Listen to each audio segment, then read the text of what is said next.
इस वक्त दुनिया में दो तरह के लोग हैं। एक वो जो कुछ भी करते हैं तो सोशल मीडिया पर ज़रूर डालते हैं ताकि सबको पता लग जाए, और सबको पता ना लगे तो भी उनके कम से कम लाइक्स फॉलोअर उन तक पहुंच जाए। और दूसरी तरफ वो लोग हैं जो कुछ भी करते हैं तो ऐसे कि किसी को कानो कान खबर तक ना हो ताकि नज़र ना लगे। तो क्या ज़्यादा पावरफुल है, नज़र या आशीर्वाद? क्योंकि कुछ लोग इस मकसद से करते हैं और लोगों का भी हमें आशीर्वाद मिलेगा, वाह खूब बढ़िया काम कर रहे हो। एक तरफ रील हम देखते हैं, ऐसी रील्स हैं जो आपको दिन रात बताती हैं ये 5 तरीके आपने अपना लिए तो आप बिल्कुल सक्सेसफुल हो जाएंगे। चांदनी रात में अगर इस दिन ये काम कर लिया 3:03 पर तो सक्सेसफुल हैं, आप सफल हैं। दूसरी तरफ है आपका अपना टैलेंट। तो टैलेंट या टोटका, इस सब में सब कुछ समाहित होगा और आपकी तमाम शंकाओं, जिज्ञासाओं और आपकी बाल सुलभ जितने भी सवाल हैं उन सबका जवाब देने के लिए हमारे साथ जगत गुरु स्वामी सतीशाचार्य जी महाराज हैं। बहुत बहुत स्वागत है आपका। तो शुरू करते हैं जगत गुरु उवाच। हमारे साथ तमाम लोग हैं जिनके मन में शंकाएं हैं, सवाल हैं, वो लेकर तो पहला प्रश्न यही बनता है, गुरु जी, जुग जुग जियो या तुमको किसी की नज़र ना लगे। हमारे यहाँ आशीर्वाद को बड़ा प्रबल माना गया है, ऐसा मानते हैं कि बड़े बुजुर्गों के आशीर्वाद में बहुत ताकत होती है। फिर ये नज़र वाली बात कहाँ से आती है कि नज़र लग जाएगी, किसी को कानो कान बताना? और ये बड़े लोग भी कहते हैं कि करो तो ऐसे करो कि किसी को पता ना लगे। देखिए, ये जो आप आशीर्वाद और नज़र पर चर्चा कर रही हैं, ये अपने आप में विषय बहुत व्यापक है, बहुत विशाल है, और ख़ास तौर से भारतवर्ष के लिए। भारतवर्ष में ये, क्योंकि ये मान्यताओं का देश है, ये संस्कृति अध्यात्म का देश है, ये उत्सवों का देश है, और ये एक दूसरे के साथ खड़े होने का देश है। यहाँ सौहार्द, यहाँ प्रेम, यहाँ वात्सल्य, ये तमाम चीज़ों का जो खजाना है उसी से ये अमीर है ये देश।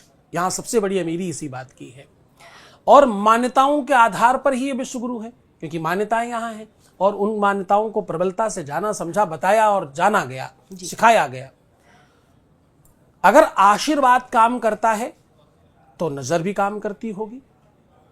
नजर कैसे लगती है, नजर का क्या तरीका है?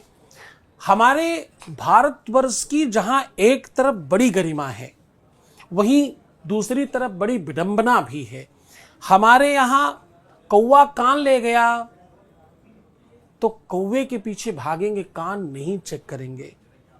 हमारे यहाँ जैसे में हमारा एक डायलॉग बड़ा फेमस है कि लोग कान से देखते हैं, आंख से नहीं देखते। अगर लोग आंख से देखना शुरू कर दें, मात्र इतनी सी चीज, एक छोटी सी चीज मेरी स्वीकार कर लें कि मुझे अब आंख से देखना है, कान से नहीं। आपको पता है ना कान से देखना क्या होता है? जो सुन लिया वही सत्य है, ऐसा नहीं होता। जो तुमने सुना है वो असत्य भी हो सकता है। जो तुमने सुना है उसे सत्यापित कौन कर रहा है? कौन है जो सामने तुम्हें बता रहा है, और वो कितना बड़ा हरिश्चंद्र रानी है जो बताने आया है। इसलिए सुनी हुई बात सत्य हो सकती भी है और नहीं भी हो सकती। सुनने के बाद देखना भी है, देखने के बाद समझना भी है, समझने के बाद मानना है। ऐसे ही आशीर्वाद, नजर, टोना, टोटका, ये सब चीजें मान्यता है। उस मान्यता को पूरी तरह से मानकर, समझकर फिर आगे बढ़ना है। क्योंकि किसी भी बात से भयभीत होना, और दुनिया का सबसे बड़ा भय क्या है? किसी भी बात को सही तरीके से नहीं जान पाना, थोड़ा कम जानना, आधा जान पाना, ये सबसे खतरनाक है।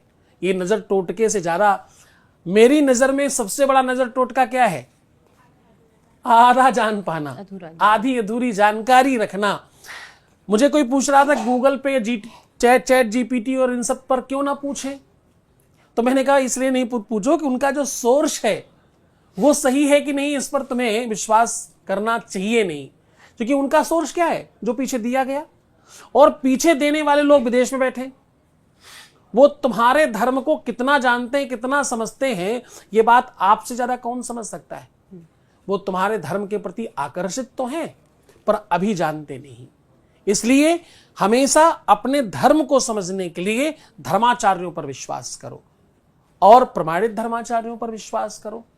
वो खगोल अपने आप से बने हुए लोग नहीं, कपोल कल्पित नहीं, क्योंकि वो हमारी वो बात भी ध्यान रखनी है, सदैव वो लोगों को बताना है कि भैया मूर्ख बनाओ .com के टोटके नहीं इस्तेमाल करने, जी, सदैव सही .com वाले टोटके अपनाने हैं।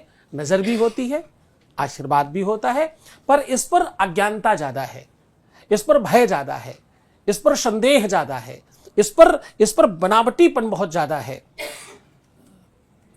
आपके टोने पे टोटके पे नजर पर रामायण भी लिखा है।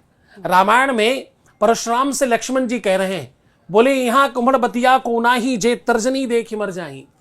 बोले तुमने कद्दू का फल समझा है क्या मुझे?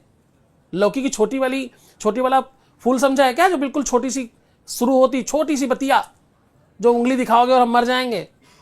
तो यानी वो ये कह रहे हैं कि वो तो मरता है, अगर उंगली दिखाने मात्र से कद्दू की, लौकी की वो छोटी सी बतिया यानी छोटा फल मर सकता है, तो इंसान के ऊपर इसका प्रभाव क्यों नहीं पड़ेगा? भावनात्मक रूप से हमारा निर्माण है, भावनात्मक रूप से हम पर प्रभाव पड़ता है। कोई कहे तुम चिंता मत करो मैं तुम्हारे साथ हूं, तुम्हें बल मिल जाता है। कोई तुमसे कहे अच्छा तुम निकलना, देखता हूं तुम्हें आज, तुम्हें भय आ जाता है। तो अच्छे और बुरे दोनों का प्रभाव आप पर पड़ता है। इसलिए जानकर समझकर किससे डरना है और किससे नहीं, क्या सही है और क्या गलत, इसको जानकर आगे बढ़ोगे तो आशीर्वाद भी मिलेगा और कुदृष्टि से भी आप बच जाएंगे। कोई वैज्ञानिक दृष्टिकोण है कि आशीर्वाद की शक्ति कहाँ से आती है और नजर उतारते हैं तो उसका असर होता है? क्योंकि भारत में तो तमाम ऐसी जगह हैं जहाँ बाकायदा नजर उतारवाने के लिए लोग जाते हैं, और आप जब किसी को आशीर्वाद देते हैं तो उसके पीछे क्या शक्ति होती है जो वाकई लग जाती है लोगों को? कोई वैज्ञानिक दृष्टिकोण या सिर्फ ये भी मान्यता है, मन के माने से है? नहीं, वैज्ञानिकता है, इसमें पूर्णतः वैज्ञानिकता है। आपके पुण्य कहीं ना कहीं इकट्ठे होते हैं। आप जो अच्छे काम करते हो, आप जो सत्कर्म करते हो, आप जो पुण्य पाठ करते हो, पाठ पूजा यज्ञ अनुष्ठान, बढ़िया जगह जाना, लोगों की मदद करना, जो आप अच्छे काम कर रहे हो वो कहीं इकट्ठे भी होते होंगे, कहीं रखते होंगे। बैंक में क्रेडिट डेबिट का प्राविधान है, पैसे जमा कर सकते हैं, निकाल सकते हैं। बैंक दो तरीके का कार्ड देता है, डेबिट देता है, क्रेडिट देता है। Credit card, debit card. Credit card में जब तुम जमा करोगे, डेबिट कार्ड में क्या है, जमा करोगे पहले फिर निकाल पाओगे। क्रेडिट कार्ड में निकाल लो बाद में जमा कर सकते हो। बस इतना सा ही नियम परमात्मा के द्वारा लगता है। आपके द्वारा किए हुए कर्म और पुण्य, जब तुम किसी को आशीर्वाद देते हो तो वो पुण्य और प्रताप उसे देते हो। आशीर्वाद केवल मुंह से कहा हुआ ये नहीं, जाओ खुश रहो बढ़िया रहो। इसी कारण से गुरु आशीर्वाद के लिए सबसे महत्वपूर्ण किसको माना है? गुरु को। उसकी वंदना में गोस्वामी तुलसीदास जी ने लिखा, बंदहूं गुरुपद पदम परागा। गुरु के चरण कमल कैसे हैं? बोले कमल की तरह। जिनके चरण कमल की तरह सुंदर हों वो आशीर्वाद लेने योग्य हैं। या तो जिनसे आशीर्वाद ले रहे हैं उनके चरण कमल ऐसे हैं। अब इसको थोड़ा प्रैक्टिकल देखो। पुण्य जो है, विज्ञान कहता है, साइंस कहता है, पुराण भी कहती है, सामुद्रिक शास्त्र कहता है, आपका मनुस्मृति कहती है, और तमाम ग्रंथों में ऐसा लिखा है। आपके पैर आपके पुण्य का प्रतीक है। गरीबी और अमीरी तुम किसी के चप्पलों से, उसके पैरों से, उसके पैरों की साज सज्जा से। हम लोग जब जगत गुरु बनते तो हमें सबसे पहले अपने पैर पूजने पड़ते खुद के रोज। हमारे टीका केवल माथे पे नहीं लगाए, आप देखो पैरों में भी लगाए। हमें देख के बहुत सारे लोग कहते हैं आपके हाथ बहुत सुंदर, आपके पैर बहुत सुंदर। मैं कहता हूं मेरा हाथ पैर सुंदर नहीं है। हाथ कर्म का प्रतीक होता है, क्योंकि संस्कृत में हाथ को क्या बोलते हैं? कर। कर, ये हमारे दो कर हैं। विनती करूं जोड़ कर पानी, है ना। तो दोनों करों को जोड़कर निवेदन करता हूं, ऐसा संस्कृत में बोलते। कर है ये। कर के द्वारा किया हुआ काम कर्म कहलाता है। तो जैसे कर्म है आपके, वैसे आपकी हाथों की साजो सज्जा होगी। जैसा भाग्य है आपका, वैसे आपके पैर होंगे। आप किसी बहुत सामान्य जो कम धनवान है, उसके आप पैर देखिएगा तो आपको दिखेगा उसके पैरों के नाखून, उसके पैरों की व्यवस्था, उसका आकार, उसका स्वरूप बहुत सुडौल नहीं होगा, बहुत व्यवस्थित नहीं होगा। ये आकार स्वरूप व्यवस्थाएं सब उसको निर्माणित करती हैं। तो जब आप किसी को प्रणाम करते हो तो उनके पैरों के नाखून से आपके हाथों के नाखून यानी उनके पुण्य से आपके कर्म टकराते हैं, आपके कर्म सुव्यवस्थित होते हैं, आप उन्हें माथे पर लगाते हो, अपनी भाग्य जहां लिखी हुई है। तो कर्म से आपने प्रारब्ध को छुआ और अपने प्रारब्ध में टच किया, यानी गंगा जल लोटे से निकाला और बहुत सारे जल में डाल दिया, तो वो बचा हुआ जल क्या हो गया? पवित्र। गंगा जल हो गया सारा का सारा, तो वो भी पुण्यमय हो गया। तो आशीर्वाद बिल्कुल उसी तरह काम करता है कि आपके पुण्य, आपसे किसी ने आशीर्वाद लिया, क्या हुआ? आपके पुण्य उसके पास चले गए। आपने आशीर्वाद दिया, आपने दोनों हाथ उठा के कहा हाँ मैं स्वीकार करती हूं उनका प्रणाम, मैंने स्वीकार किया आपका प्रणाम, जाओ तुम खुश रहो, जाओ तुम आनंदित रहो, खुश रहो, तुम्हें सुख मिले। ये छोटी बात नहीं है, हम बड़े आराम से कह देते हैं खुश रहो, सुख मिले तुमको, ये छोटी चीज नहीं है। जिस सुख के पीछे पूरी दुनिया भाग रही वो मिले, तुमने कहा है, तुम्हारे पुण्य लगेंगे उसमें, कहने से थोड़ी होगा। परमात्मा की व्यवस्था को तुम आदेश दे रहे हो, वहां आदेश देने के लिए एक ही चीज लगती है, उसका नाम है पुण्य। वो तुम अपना वाला लगाओगे तब वो खुश रहेगा, क्योंकि सुख पाने का सोपान सबसे आखिरी है। विद्या से विनय, विनय से योगिता, विद्या ददाति विनयम, विनयम ददाति पात्रत्वाम, पात्रत्वापनाप्नोति धनाधनम तथा सुखम। विद्या से विनय, विनय से योगिता, योगिता से पात्रता, पात्रता से धन और धन से सुख मिलता है। जो आखिरी का सोपान है वो तुम पहले ही दे रहे हो अपने हाथ उठा के, जाओ खुश रहो। तो खुश रहो में ध्यान रखना कि तुम्हारा पुण्य जाएगा तब वो खुश रहेगा। यह आशीर्वाद की वैज्ञानिक पद्धति है। जी। नमस्कार गुरुजी, मेरा नाम अभिषेक श्रीवास्तव है और मैं जर्नलिज्म का छात्र हूँ। जैसे कि आज का जो हमारा वो है चर्चा हो रही है वो टोने टुटके और आशीर्वाद पे हो रही है। आजकल का जो प्रचलन है हम देख सकते हैं कि हमारे भारत देश में हर कोने में कोई ना कोई ऐसा व्यक्ति विशेष है जो कि टोने टुटके के नाम पे मासूम लोगों से पैसे हड़पे जाते हैं, उनको बेवकूफ़ बनाया जाता है और अंधविश्वास को और बढ़ाया जाता है। तो इस पे आपके क्या विचार हैं और इसको कैसे रोका जा सकता है? मेरा विचार तो बड़ी सीधे शब्दों में कहो, मेरे विचार से बहुत गलत हो रहा है, रोक देना चाहिए। इसका ये जवाब नहीं है, ये बहुत सामान्य बात हो गई। मासूम लोगों को जब आप कहते हो तो मासूम जैसा कुछ नहीं होता, मासूम कोई नहीं है दुनिया में।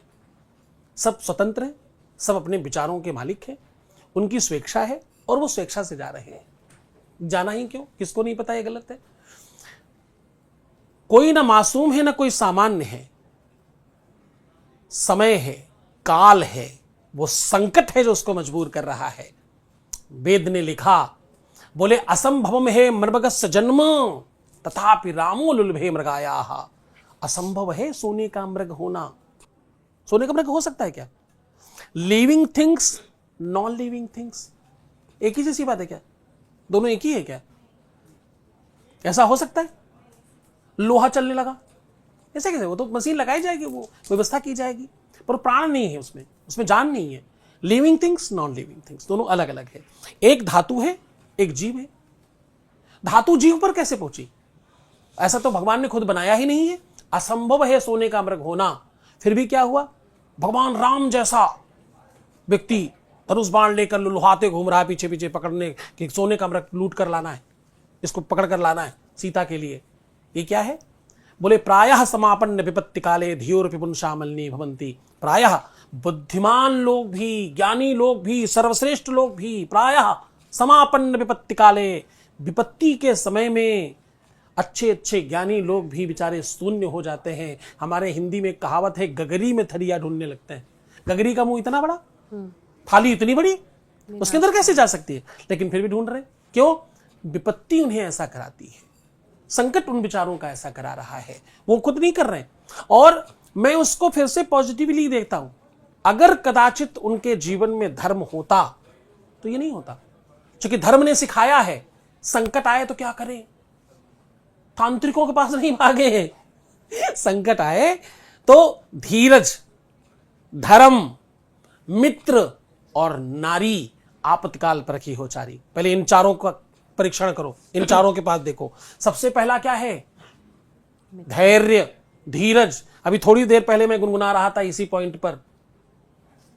एक, जब आप सुंदरकांड पढ़ते हो तो केवल पढ़ने के लिए नहीं है, समझने के लिए है। वो जो तुम पढ़ रहे हो ग्रंथ में, वो केवल पढ़ के समझने नहीं है, पाठ नहीं करना है, समझना है, अंदर से लेना है। सुंदरकांड की एक चौपाई यहां पर बहुत पसंद है मुझे, भगवान हनुमान जी के लिए लिखी गई। तेल बोरी पट बांध पुण्य पावक देहु लगाए, कपिके ममता पूछ पर सबई कहे समुझाए, तेल बोरी पट बांध पुण्य पावक देहु लगाए। जाओ हनुमान के पूछ पर कपड़ा लगाओ, तेल डालो, जला दो इसको। पूछ आपकी ममता है, पूछ आपकी सच्चाई, अच्छाई और व्यवस्था है। पूछ क्या है? पूछ किसकी होती है? पूछ का मतलब क्या होता है? पूछ का मतलब पीछे वो रस्सी निकली हुई थोड़ी होती है। बोले अच्छे लोगों की पूछ होती है। किसकी पूछ होती है? अच्छे लोग। पूछ मतलब अच्छे लोगों को लोग याद करते हैं। पूछ का मतलब ये है जिस चीज को याद किया जा सके। आपके गुणों में आग लगा दो, उसने कहा। ज्ञानी है वो। रावण सामान्य इंसान है क्या? पूछ में आग लगा दो। मूर्ख है पढ़ने वाले, समझते नहीं, इसलिए ऐसा समझते हैं। पूछ का मतलब उसके गुणों में आग लगा दो, इसका अपयश फैलाओ दुनिया में। बताओ ये बानर है, कोई भगवान नहीं, कुछ नहीं। हनुमान जी हंसे। जो व्यक्ति आपदा में अवसर देख सकता है वो इंसान हनुमान बन सकता है। क्या कह रहा हूं? What I am saying? जो व्यक्ति आपदा में, आपदा मतलब भारी संकट है, चारों तरफ से घनघोर संकट, अब मैं क्या करूं, तांत्रिक के पास जाऊं क्या? नहीं। आपदा में अवसर देखो, चीर कर अंधेरे को उधर देखो, उजाला है। दूसरी तरफ देखने की क्षमता जिसमें है वो हनुमान है। हनुमान क्यों है? क्योंकि हनुमान बुद्धि नाम अग्रण्यम है, बुद्धिमानों में सबसे आगे खड़े होने वाले। हनुमान क्यों? क्योंकि वो अतुलित बलधामम है, दुनिया में सबसे बलशाली है, इसलिए हनुमान है। तो आप जब वो समझोगे आपदा में अवसर, तो आप नरेंद्र मोदी होंगे। आपदा में अवसर। किसी ने कहा वो चाय वाला, उन्होंने कैंपेन शुरू कर दी चाय वाला, लो। फिर किसी ने यूपी में कहा, बोले डबल इंजन की सरकार है, फिर भी ये काम नहीं हो पा रहा है, उन्होंने कैंपेन शुरू कर दी डबल इंजन की सरकार, पूरे तरफ होर्डिंग लग गई। आप आपदा में अवसर ढूंढने का सामर्थ्य जुटा लें तो आप समझना कि आपने रामायण के एक आध चौपाई पढ़ ली है, आपने समझ ली है। तांत्रिकों के पास, मांत्रिकों के पास जाने में बुराई नहीं है। तंत्र को लोगों ने गलत तरीके से इस्तेमाल किया है। तंत्र तो अरे बाप रे उत्कृष्ट भावना है। तंत्र कहते हैं जो किसी भी व्यवस्था को व्यवस्थित कर लेने की प्रबल संभावना और सामर्थ्य, उसको तंत्र कहते हैं।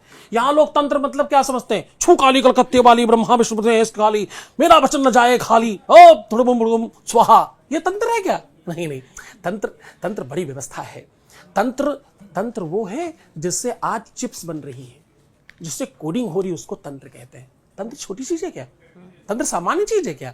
ये देश सबसे बड़ी दिक्कत है, ज्ञानियों का होकर के सबसे बड़ा अज्ञानी हो गया। बस यही विडंबना है इस देश की। यहां से ज्ञान छिन गया, यहां से ज्ञान चला गया बाहर, इसलिए दिक्कत है। तांत्रिकों के पास लोग इसलिए पहले जाते थे क्योंकि वो होप देते थे, चिंता मत करो, तुम पर ये जो संकट आया वो तुम पर नहीं है, राहु है, ये सिर्फ इतने दिन के लिए, राहु की वजह से गड़बड़ हुआ है। तुम तो बहुत अच्छे इंसान हो, तुम तो सब बढ़िया कर लाओगे, कोई चिंता मत करो। ये राहु, यही ससुरा बेकार है, यही इसी ने सब खराब किया है। ये अभी जा रहा है 2 दिन बाद, अभी पलट रहा समय आपका, उसके बाद फिर आप फिर राजा हो जाओगे। आपको होप आ गया, आपको विश्वास आ गया, आपको ताकत आ गई, आप फिर घोड़े की तरह दौड़ने लग गए, आप फिर पहुंचेंगे अपने सफलता पर। तो टोटका सकारात्मक चाहिए, नकारात्मक नहीं। मुर्गी काटो तो ठीक होएगा, बकरा काटो तो ठीक होएगा, और अगड़म बगड़म स्वाहा, ओ काला नीला पहन करके ये सबसे कहां होगा? ये तो मूर्ख बनाओ.com की प्रोडक्ट है।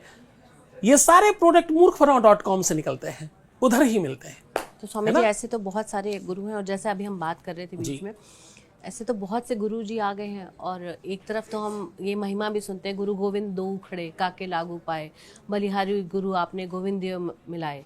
तो आपके जो गुरु हैं वो आपको ईश्वर से साक्षात्कार कराते हैं। लेकिन एक तर्क ये भी है कि जब मेरा और मेरे ईश्वर का साक्षात या उनका सीधा संवाद हो सकता है, तो हमें बीच में किसी गुरु की आवश्यकता क्यों है? अच्छा, देखिए आपके एक में कई प्रश्न हैं, पर हम सीधे वाले प्रश्न पर अभी चर्चा करें। क्योंकि फिर आप कहोगे समय ज़्यादा है, क्योंकि हम लोगों को आदत है एक एक विषय पर कई कई दिन बोलने की।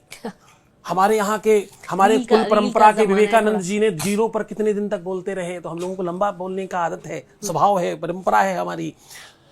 आप कह रहे हो कि भगवान को प्राप्त करने में बिचौलिए की क्या आवश्यकता है, बिचौलिए की क्या आवश्यकता है, वो चाहे गुरु ही क्यों ना हो, यही कह रहे हैं ना। जी। चाहिए, इसलिए चाहिए कि भगवान होता क्या है, भगवान किसको कहते हैं, भगवान कौन है। जिस पत्थर में हमने आंख, नाक, कान, मुंह और हाथ बना दिए, आप उसको भगवान कह रहे हो क्या। फेथ। आप परिचय कैसे पाओगे भगवान का, आप पहचानोगे कैसे। मैंने आपको कहा बाजार में चले जाइए, उस बाजार में एक काला आदमी 6 फीट का खड़ा होगा, गले में लाल रुमाल डाला होगा, एक घड़ी पहनी होगी, शूज नाइकी के पहने हो सकता है। आप जाइए, उसके पास आपका सामान मिलेगा। आप वहां गए, सब नाइकी पहने घूम रहे हैं, सब काले वाले हैं, सब गले में रुमाल डाले घूम रहे हैं। अब आप पहचानेंगे कैसे साहब, आपका परिचय नहीं ना, आपकी जानकारी नहीं है ना। आपको भगवान है कौन वो बताएगा कैसे, कौन बताएगा, कौन सुझाएगा, कौन वो बात बताएगा जिस विषय से आप जानकार नहीं हो। यूनिवर्सिटी में आप जाएं अथवा लाइब्रेरी में जाएं, लाइब्रेरी वो बीच का साधन है आपको विद्वान बनाने का। विद्वान बनना यानी भगवान पाना। लाइब्रेरी की, अगर लाइब्रेरी से सब हो सकता है तो बीच में गुरुओं की जरूरत क्या है। इंसान लाइब्रेरी जाए, किताबें उठाए, पढ़ना शुरू करे और पढ़ करके पास हो जाए। ऐसा हो सकता है? नहीं हो सकता है? ऐसा तरीका कोई है क्या? नहीं हो सकता। उसमें क्या पढ़ना है, कितना पढ़ना है, कैसे पढ़ना है, जो लिखा गया उसका मतलब क्या है, कौन बताएगा। जब तक आपके पास नेविगेशन नहीं है, जब तक आपके पास मार्गदर्शक नहीं है, जब तक गुरु नहीं है, जीवन में कुछ नहीं हो चलेगा। पूर्णतः शून्य हो जाओ, सब चलेगा। आप नास्तिक हो जाओ, आस्तिक हो जाओ, नकारा हो जाओ, आप डाकू हो, आप कुछ भी हो, पर बिना गुरु के नहीं हो, क्योंकि बिना गुरु के कुछ नहीं मिलता। असली गुरु को कैसे पहचानेंगे, क्योंकि आप भी देखेंगे रीलों में बड़े बड़े रुद्राक्ष, बड़े टीके के साथ लोग आ जा रहे हैं और वो लगातार आपको बताएंगे कि 3 गुरुवार ये कर लो, या एक कुछ भी इस तरह की व्यवस्था बता के चले जाते हैं। तो अब उससे लोगों में एक तरफ तो उससे अंधविश्वास भी फैल सकता है, हम कह रहे हैं, या दूसरी तरफ उससे अविश्वास भी हो रहा है कि हर चौथी रील में आपको कोई ऐसा व्यक्ति मिल जाता है जो आपको ऐसे संत जैसी वेशभूषा में आके बताता है कि ये करें। उन लोगों के लिए क्या कहेंगे आप। नहीं, ये अभी नहीं है, ये सदैव रहा। आपने हर युग में ऐसी परंपराएं देखी हैं, सतयुग, द्वापर, त्रेता, कलयुग, सब में ये रहा है। रावण भी तो संत बन के आया था ना, सीता को हरने। जी। वो भी तो संत के वेश में आया था। केवल भेष रख लेने से कोई इंसान गुरु नहीं होता। हाँ, थोड़ी विडंबना है ये, हाँ ये थोड़ी सी तकलीफ है, पर भैया अच्छी चीज आसानी से मिले भी क्यों। गुरु कोई सामान्य पदार्थ है क्या? गुरु कोई रास्ते चलता हुआ वो कोई सब्जी धनिया है क्या, कहीं भी खरीद लोगे? जीवन में जब गुरु मिलेगा तभी तो सफलता आएगी। जिस चाबी से तिजोरी खुलती है वो चाबी यहां वहां पड़ी होगी क्या? इतना तो कोई समझता है। जिस चाबी से दुनिया का हर ताला खुल सकता है, जिससे तुम हो सकते हो, जिससे तुम्हारी पहचान बदल सकती है, जिससे तुम्हारे दुनिया के सारे सपने साकार हो सकते हैं, वो चाबी यहां वहां पड़ी होगी क्या? भैया, जिसको तुम गॉड कहते हो ना, उसका दूसरा नाम गुरु है। क्या? जिसको तुम भगवान कहते हो, जिसको तुम ईश्वर कहते हो।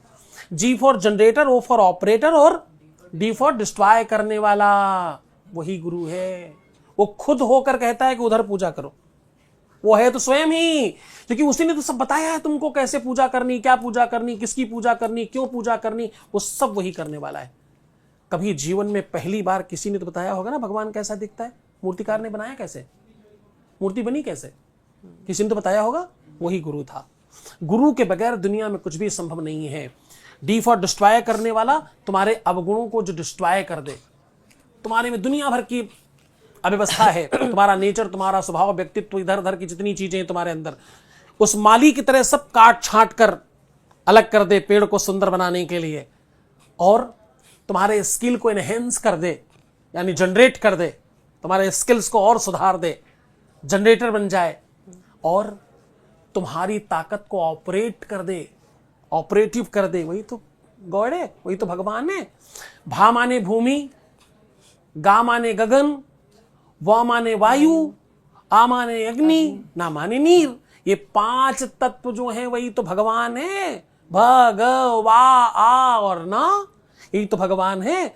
छित जल पावक गगन शमीरा, पंच रचित यह अधम शरीरा। हर शरीर में भगवान है, हमारे में भगवान है, तुम में भगवान है। वो भगवत्ता का दर्शन कराने का सामर्थ्य मात्र गुरु में है, बाकी किसी में नहीं। नमस्कार गुरुजी, मैं अंकित आनंद दिल्ली विश्वविद्यालय के दयाल सिंह कॉलेज का छात्र हूँ। मेरा प्रश्न यह है कि जब भी हम किसी शुभ कार्य के लिए जाते हैं, अपने घर में बड़े बुजुर्गों का आशीर्वाद जरूर लेते हैं। मेरा ये प्रश्न है कि क्या आशीर्वाद बड़े बुजुर्गों का ही कारगर होता है या हम अपने छोटे का भी आशीर्वाद ले सकते हैं? अच्छा, बढ़िया प्रश्न है। आशीर्वाद एक ऐसा सौहार्द है, ऐसा प्रेम है, प्रेम जताने का तरीका है। अगर आप छोटों से और बड़ों से दोनों से लेने लग गए तो आप देंगे कैसे? वो आपने, हम लोगों ने बचपन में खूब कविताएं पुराने लोग पढ़े होंगे, आपके घर में जाके पूछना, कुआं का पानी कुआं में जाए, वो पहले नदी का पानी यहाँ जाता है, फिर वो समुद्र में जाता है, वो समुद्र से उड़कर आसमान में जाता है, आसमान से बहकर फिर आता है, फिर वो जो परंपरा है उस चक्र को बनाने की, समय का एक चक्र है, व्यवस्था का एक चक्र है, उस चक्र को बनाए रखने की एक व्यवस्था है।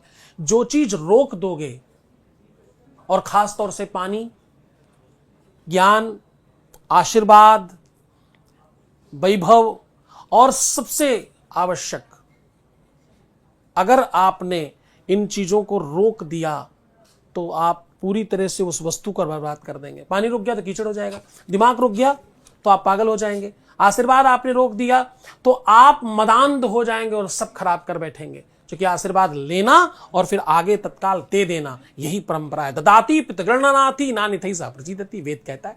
वेद कहता लीजिए फिर आगे दीजिए, यही परंपरा है। इस परंपरा का निर्वाहन करना ही आशीर्वाद है। नमस्कार गुरुजी, मेरा नाम नंदिनी गुप्ता है। मैं डीएससी कॉलेज से जर्नलिज्म के स्टूडेंट। सर गुरुजी, मेरा बेसिकली क्वेश्चन ये था कि आस्था और अंधविश्वास में क्या अंतर है? क्योंकि आज के टाइम पे लोग आस्था के नाम पे भी अंधविश्वास को रखते हैं। अच्छा, मैं आपको इसके लिए बहुत अच्छी बात बताता हूँ। आस्था और अंधविश्वास, ये जो अंधविश्वास शब्द है ना, इसी ने आस्था को बर्बाद किया है। अंधविश्वास जो शब्द है ये बनावटी है, ये फेक है। ये शब्द डाल डाल के तुम्हारे यहां ऐसे ऐसे शब्द डाल दिए गए जिसके चक्कर में सब खराब हो जाए। अंधविश्वास क्या होता है? किसी का अंध भक्त होना। तुम जब किसी को अति से प्रेम करती हो ना, उसकी बुराइयां नहीं दिखती, इसी को अंध भक्त होना बोलते हैं। क्या है बुराई है? अंधविश्वास क्या होता है? अंधविश्वास जैसी कोई चीज नहीं होती। जब आप परेशान होते हो, जब आप दुखी होते हो, तो आपको कुछ नहीं समझ में आता, सामने वाला जो बताता आपको करना पड़ता है, मजबूरी है, कोई रास्ता नहीं दिखता। अंधविश्वास जैसी कोई चीज नहीं है। हाँ, आपको जागरूक होना बहुत आवश्यक है। आपको ये बात जरूर ध्यान रखनी है कि कभी भी आपको दूध की दुकान पर मदिरा और मदिरा की दुकान पर दूध नहीं मिलता। मैं मार्केटिंग सिखाने जब कभी कभी जाता हूं कहीं कहीं, तो लोगों को ये बात बोलता हूं कि अगर आप दूध बेच रहे हैं, कहीं पर मिल्क प्रोडक्ट आप बेच रहे हैं और आपकी दुकान पर कोई आया और आपने उससे ये पूछ लिया क्या चाहिए, तो इसका मतलब आप सेल्समैन नहीं, आप थप्पड़ खाने वाले अधिकारी हैं। क्योंकि क्या चाहिए मतलब क्या? तुम्हारे पास प्रोडक्ट ही एक रखे बैठे हो, तो आपको ये पूछना चाहिए कौन सा सर चाहिए, ज्यादा बटर वाला, कम बटर वाला, कम फैट वाला, ज्यादा फैट वाला। क्वेश्चन वैलिड है। क्या चाहिए अनवैलिड क्वेश्चन है। क्योंकि दूध की दुकान पर मदिरा और मदिरा की दुकान पर दूध नहीं मिलता। आप गलत जगह गलत चीज ढूंढ रहे हो, वो जरूर आपको समझना है, वो जरूर आपके संज्ञान में होना चाहिए, आपको कहां और क्या ढूंढना है। गुरुजी, आशीर्वाद पर तो आपने बड़े अच्छी जानकारी दी, लेकिन नजर के लिए बताइए, क्या ऐसा आप कोई तंत्र मंत्र या ऐसा कोई वो टोटका नुस्खा दे सकते हैं जिससे नजर ना लगे? और क्या वाकई नजर की मतलब इतनी ताकत होती या ईर्ष्या ही नजर है? मूर्खबनाओ.com से तो नहीं ही दूंगा, कुछ अलग ही देना पड़ेगा। देखो, ऐसा है कि ये सब चीजें होती तो ही हैं। इनसे बचने के लिए सबसे बढ़िया तरीका है कि हमारे यहाँ गाय में 33 कोटि देवी देवता है, किसी के पास जाने की आवश्यकता नहीं और मुफ्त का इलाज है। गाय के पूंछ से जब भी आपको ऐसा लगे कि मेरे ऊपर नजर लग रही, मेरी बात कहीं अधूरी रह जा रही, या हो सकता है किसी की कुदृष्टि लग गई मेरे ऊपर, आप रविवार मंगलवार ये दोनों ही अग्निकारक दिन हैं, और यही वो दिन है जिन दिनों में इन सब चीजों का प्रभाव थोड़ा ज्यादा मिलता है। कभी होरा पर चर्चा करेंगे तो इस चर्चा को और विस्तृत करेंगे। गाय की पूंछ से रविवार मंगलवार को झाड़ने से किसी भी प्रकार का किया कराया तंत्र मंत्र जंत्र भूत प्रेत पिशाच डाकनी साकनी ब्रह्म राक्षस बेताल सब स्वाहा हो जाता है, सब समाप्त हो जाता है। जिन घरों में देसी गाय पाली जाती उन घरों में ये दोष ये संकट नहीं रहता। जिन घरों में गाय के गोबर से लेपन होता है, जिनके घर में वो गौरजा बनती है, उसका पूजन जिन घरों में होता है, उन घरों में ऐसा कोई संकट नहीं रहता। बच्चों से लेके बूढ़ों से लेके जवान किसी को कोई संकट हो, गाय का दूध भगवान शिव पर चढ़ाएं, गाय के पूंछ से झाड़ें, गाय के घी का दीपक निरंतर जलाएं, गाय से रिलेटेड पंचगव्य हो, पंचामृत हो, गाय का दूध हो, ये सब अमृत है इस दिशा का। इस दिशा में जितने भी संकट हैं उन सबको समूल समाप्त करने के लिए माता गौ की या गौ माता की कृपा से सब संभव हो सकता है। फ्लैट्स में अब गाय पालना तो संभव नहीं, लेकिन गुरुजी मुझे लगता है ये आखिरी बात आपकी जरूर वायरल हो जाएगी, क्योंकि लोग फौरी तौर पर इलाज चाहते हैं, तुरंत पे कुछ पता लग जाए। तो आपने गाय के नहीं, हमारे यहाँ गौशाले में आप एक गाय के माता पिता बन सकते हैं, एक गाय को आप ग्रहण कर सकते हैं, बहुत से उनका आधिकारिक तौर पर आप उसके पालने बन सकते हैं, पालक बन सकते हो, तो वो आपकी ही हो गई। आप जब चाहे उसे मिले, जब चाहे उससे भेंट करें, और एनसीआर में आश्रम में मारा, तो इसमें कोई मुश्किल चीज नहीं है। बहुत बहुत धन्यवाद। तो अगर आपने शुरू की सारी बातें सुनी है तो ये केवल आखिरी वाला हिस्सा मत लें, वो सार नहीं है सब की। आप बिल्कुल गाय के पास जाके झाड़ा लगवा लें और आपकी नज़र उतर जाएगी। आपको पूरी शुरू से अंत तक की सब बातों का सार समझना है कि आपकी जानकारी ही आपका अल्टीमेट बचाव है, और वही ज्ञान आपको सुरक्षा कवच देता है। जगत गुरु उवाच के इस कार्यक्रम में फिलहाल इतना ही। मिलेंगे अगले प्रोग्राम में एक और समस्या और उसके समाधान के साथ। या समस्या नहीं भी हो तो कम से कम ज्ञान तो आपको प्राप्त हो, इसकी पूरी संतवाणी हमारे साथ जरूर रहेगी। धन्यवाद। इस प्रोग्राम में इतना ही। नमस्कार।